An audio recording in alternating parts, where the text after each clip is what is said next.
Hello everyone, Grandpa Ron here again. We're going to continue our very basic Bible study today and look at Genesis chapter 34.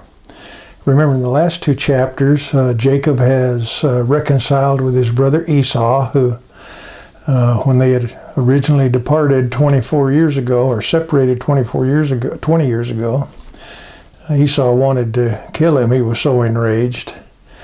But God worked in Esau's heart. They reconciled. They're now at peace. But instead of going on with Esau and continuing with him, Jacob goes in the opposite direction. And instead of going all the way to his father's location and reconciling with him, he stops. And it said in the end of the last chapter that he came safely to the city of Shechem, and he bought a piece of property there and camped there, and then erected an altar and stayed there a while. Now, in checking, it looks like he stayed there maybe 10 years because other Bible scholars looking at this have determined that it's been quite a lengthy duration that he stayed there. And this is kind of setting him up for what's about to happen, because this is right in the middle of pagan territory. A lot of tribes in that area, competing tribes, idol worshipers, and all that. So he's setting himself and his family up for some issues. So let's see what happens in chapter 34. Now Dinah, the daughter of Leah, whom she had borne to Jacob, went out to visit the daughters of the land. And apparently Dinah wanted to fit in the area. I'm oversimplifying this, but it wasn't just that she was going to visit. She was actually developing a relationship with the daughters of the land. Verse 2, and when Shechem, the son of Hamor the Hivite, the prince of the land, saw her, he took her and lay with her by force. So here we have forcible rape of Dinah. Verse 3, and he was deeply attracted to Dinah, the daughter of Jacob, and he loved the girl and spoke tenderly to her. So he, even though he raped her, he had affection for her, and we're going to see that he wants to marry her. Verse 4, so Shechem spoke to his father Hamor, saying, get me this young girl for a wife. Now Jacob heard that he had defiled Dinah, his daughter, but his sons were with the livestock in the field, so Jacob kept silent until they came in. So Jacob doesn't take any action at all on his own, even though he's heard what had happened. Verse 6, then Hamor, the father of Shechem, went out to Jacob to speak with him.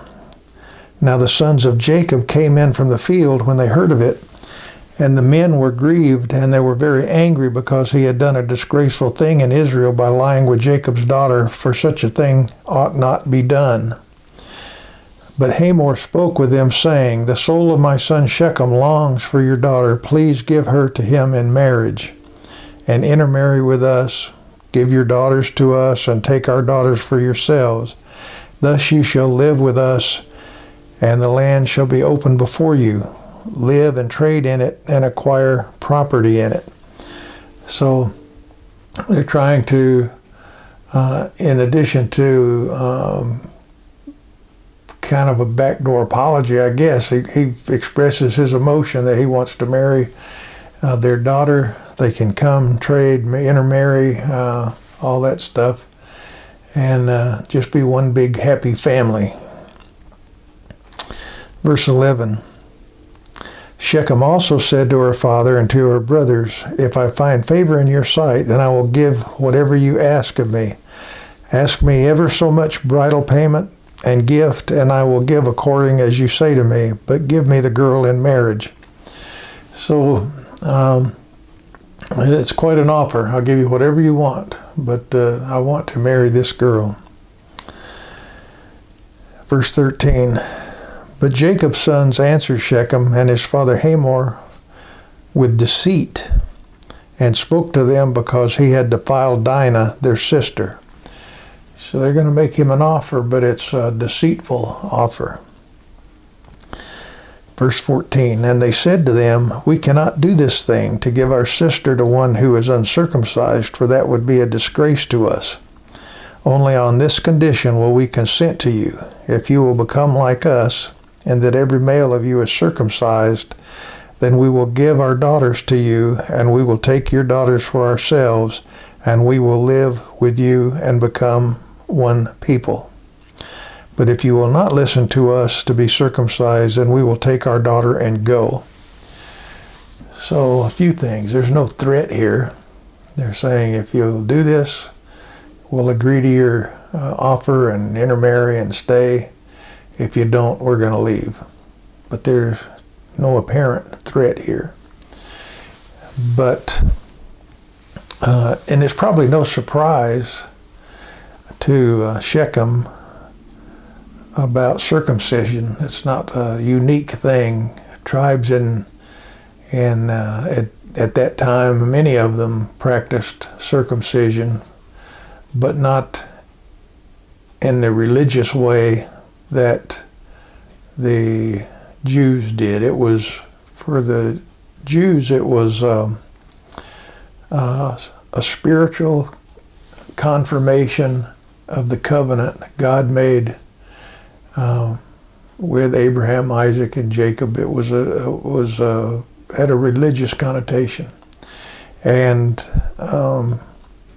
these guys we're going to see are going to use this as a trick, and it actually is the opposite of the intent of what circumcision represents to them, or should have represented to them. There are verses we're going to see much later in the Bible that talks about how physical circumcision is just, it doesn't save anybody, it's just a symbol or representation of what should occur in the heart. A circumcised heart. You remove sin from the heart, you remove the unnecessary luggage in your heart so that you can focus on worshiping God. And this was to symbolize God selecting the Jewish nations to be his representatives. It was to show that they were a select group that God had picked to represent him on earth and to show forth his greatness and his mercy and his kindness and his power and his holiness. And here they're doing just the opposite. They're using it for basically murder, as we're going to see in just a minute. So it's just an awful situation. So let's see, verse 18. Now the word seemed reasonable to Hamor and Shechem, Hamor's son. And the young man did not delay to do the thing, because he was delighted with Jacob's daughter. Now he was more respected than all the household of his father.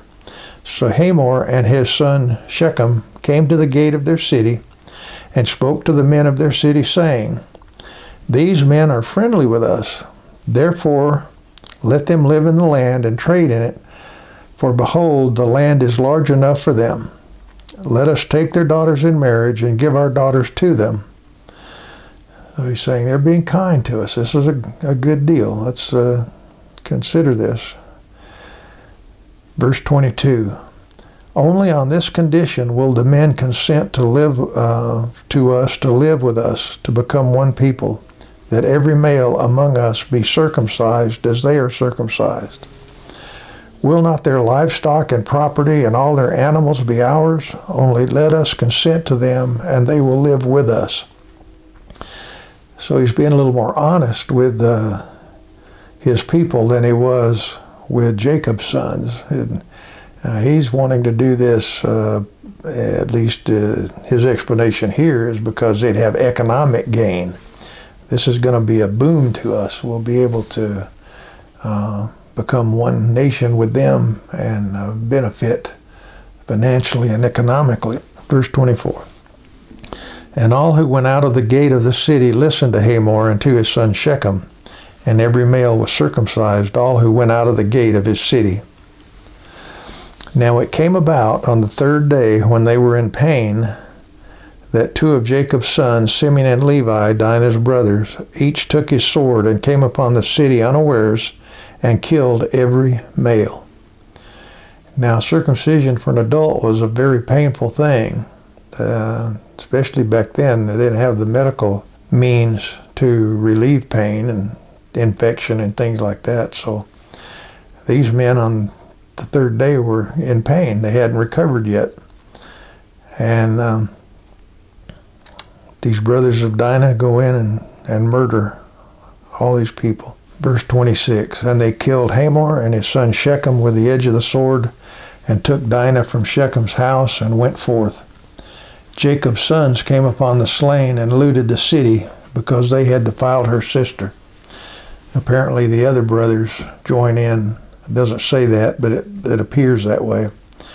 And they took their flocks, their herds, their donkeys, and that which was in the city, and that which was in the field. And they captured and looted all their wealth, and all their little ones, and their wives, even all that was in the houses.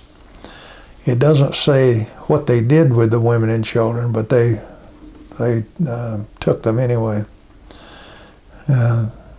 It's worth asking, how do you compare this with the rape of Dinah, the one daughter? How do you compare that with this action on these brothers? It's just terrible. Verse 30. Then Jacob said to Simeon and Levi, you have brought trouble on me by making me odious among the inhabitants of the land, among the Canaanites and the Perizzites. And my men being few in number, they will gather together against me and attack me, and I shall be destroyed, I and my household. What's disgusting about this is there no mention of you have brought trouble to God. You have made God odious among the inhabitants of the land. It's me. And so again, we just can't figure Jacob out. 1 minute he's growing in the Lord and trusting Him, and then the next minute it's all about me, me, me. It's kind of hits home, doesn't it? Because we act the same way, not at this level, this exponential level of depravity, but this similar thing. We're growing in the Lord, and then we're distracted, and we ignore Him, concerned about ourselves. But now he's afraid of being destroyed. He had prayed to God to soften Esau's heart, and God protected him, didn't allow Esau to hurt him, didn't allow Laban to hurt him when they left Laban. But now we're right back to, oh no, I'm in trouble. It's like, God surely can't protect me against this. I'm afraid again. What a terrible attitude, but also a terrible example to the sons.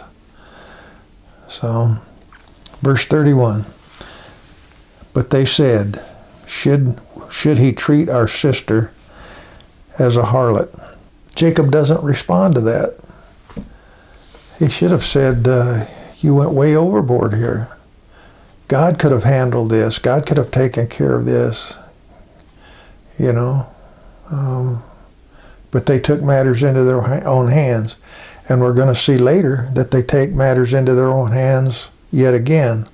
And it's going to take years and years and years and years and years for God to work on these men, these brothers, to get them to circumcise their hearts and actually turn to God. Anyway, we're going to stop there, and we'll continue next time with chapter 35. I hope you found this interesting, and we'll watch the next one. In the meantime, God bless, and we'll see you later. Bye-bye.